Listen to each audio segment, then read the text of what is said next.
Okay, folks, welcome to this final report from Scenario 1, the Anzac landing from assault on Gallipoli. This is the situation at the end of the fifth turn. The last, so turn 3, 4, and 5 all ended with that killing time marker reaching the 0 space. You can see it way up in the top right there.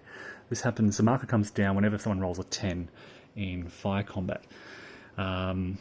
And as a result, you can see a few units haven't moved. They've kind of been caught off guard by this sort of sudden drop of this marker. So you never quite know when the turn is going to end. It's a bit of a kind of, there's a few different strategies you can employ. Obviously, you want to sort of block the big priority areas first. You want to get the priority movements in first, but you also don't want to exhaust too many of your big stacks. So you can see here under Lieutenant Colonel Basra, we have the 13th Regiment, the 3 battalions of the 13th Regiment sitting here in the sandpit, kind of ready to move. We've also got cavalry behind the lines. They were waiting to respond to see what the Allied forces did. And what happened was, on this final turn, you can see how outnumbered the Allies are. Ottoman reinforcements have arrived. They've got effectively 2 lines. This is a 3rd ridge. They've got artillery set up on the ridge, artillery behind the ridge, extra units behind the ridge, machine guns down here in the valley. They block this Allied advance. There's a continuous line, effectively, of Ottoman forces all the way down that 3rd ridge. No way for the Allies to get through. And the Allies just exhausted. They've suffered horrific casualties, which are just off the map to the north. And as I said, vastly outnumbered. Ottoman forces hold the morale advantage. So, an advantage there. On this last turn, the Allies, they need 6 victory points to win. On turn 4, Ottoman forces recaptured Scrubby Knoll here, which brought them down to the Allies down to 4 objectives. They've got Gaiba Tepe way down the south down there. They've got Lone Pine here. They've got Russell's Top, and of course Anzac Cove. So on this last turn, they effectively needed one of the big objectives to win. They thought initially, early in the turn, that they'd go for this objective here, the 3rd ridge. And so they began to sort of shift some forces down here. You can see a mix of New Zealanders and Australians up here, some Indian artillery up here. They began to try to soften up that position. Ottoman forces kind of began to shift towards this area, and a lot of the Ottoman artillery focused on hitting and exhausting these forces out in this area. The Ottomans hold Scrubby Knoll, and kind of midway through the turn, British reinforcements who had landed, various range of forces, some Birdwood and some remnants, made a move up to Chinook Bear. Now, they were vastly outnumbered here, but they thought they'd throw the dice and see what happened. As it turned out, they never got a chance to advance on 3rd Ridge. Time ran out. At the same time, Ottoman forces reinforced Chinook Bear. So I'll talk about how vastly outnumbered they were in just a moment. But heading into that final turn, when the killing time marker ran out, the Ottomans felt pretty secure. Yes, there'd be close combat in Chinook Bear, but, well, let me talk about that combat. So this is a situation heading into that combat.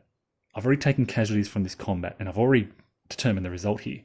What happened here is the Allied forces had, I think, 2 SP. We've got a couple of leaders here. You can see they've got Birdwood, another leader, and then they've already taken their casualties from that remnant.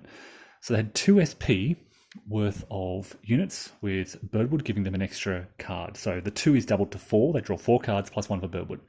5 cards in total. The Ottoman forces had 5 SP, so more than twice as many as the Allies. Double that to 10 plus 1 for General Assad in the area, giving them 11 cards in combat. So heading to this final close combat, the Ottoman forces had 11 cards. The Allied forces had 5. As the Allies drew their hand, they realised they had an ambush and 3 reserve cards. Now, my daughter played the Ottoman forces because I thought she was going to win. So I drew this hand. I led with an ambush, which she matched. I then played a reserve trench as an ambush, which she matched. I played another reserve trench as an ambush, which she matched with one of her own reserve trenches. And then finally, in the 4th round of combat, I played a 4th reserve trench as an ambush. She couldn't match this. The Allies win that combat for Chinook Bear. Ottoman forces are forced to retreat. And as this is the last combat of the last turn, the Allies hold 6 VPs out of the 11 to eke out the narrowest margins of victory. Outnumbered in close combat, drawing a hand of reserve trench cards, and these are basically wild in close combat. You can play them as any card you want. She was rolling, also I will point out, she rolled for initiative after every round of combat and failed and failed and failed. Drew, I think she rolled like a 9, then an 8, then a 7. Using that leadership bonus, she failed to seize the initiative. 4 rounds of combat, 4 ambushes in a row was enough to kick that strong Ottoman force out of Chinook Bear to seize the heights. And by, what is this now, 25th, 26th, 27th, 28th, 29th, from the 29th of April 1915, the Allies have secured the heights following their initial invasion and have secured victory in this opening scenario, despite their early mistakes. So turn 1, which I recorded, was horrific. I made a lot of both tactical mistakes. I made a couple of small rules mistakes, but mainly the tactical errors were critical. Rushing into combat, suffering from opportunity fire, not really knowing what to do, getting some pretty bad landing rolls, splitting my forces up, all the New Zealanders coming south, which actually kind of helped them. They captured Garba Tepe pretty quick. Floundering through turn 2, where I really just tried to consolidate my forces on that second ridge. Turn 3, we made an attack on Chinook Bear. The Ottomans fought back. And again, there are all these Ottoman forces spread throughout this third ridge area. So they've outnumber the Allies considerably. The Allies just gambled, didn't throw a lot there. As I said, 2 SPs and a leader, and they got super, super lucky in combat. Those of you who are familiar with the combat system in Hannibal, Rome versus Carthage, know that this can happen from time to time. You've got to play, I think, to your strengths. Sometimes you're bluffing, playing. Like I only had 1 ambush card, and I led with ambush, and then followed up with reserve cards, and just really hoped that my opponent didn't have enough ambushes or reserves, and hoped they wouldn't seize the initiative.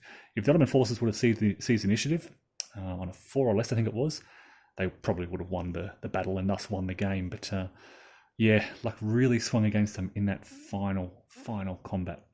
So folks, that ends this thrilling Anzac landing scenario from Assault on Gallipoli. And I'll have more videos coming to talk more about the other scenarios. There are 5 scenarios covering different aspects of the Gallipoli campaign in 1915. Stay tuned, and I'll be back soon.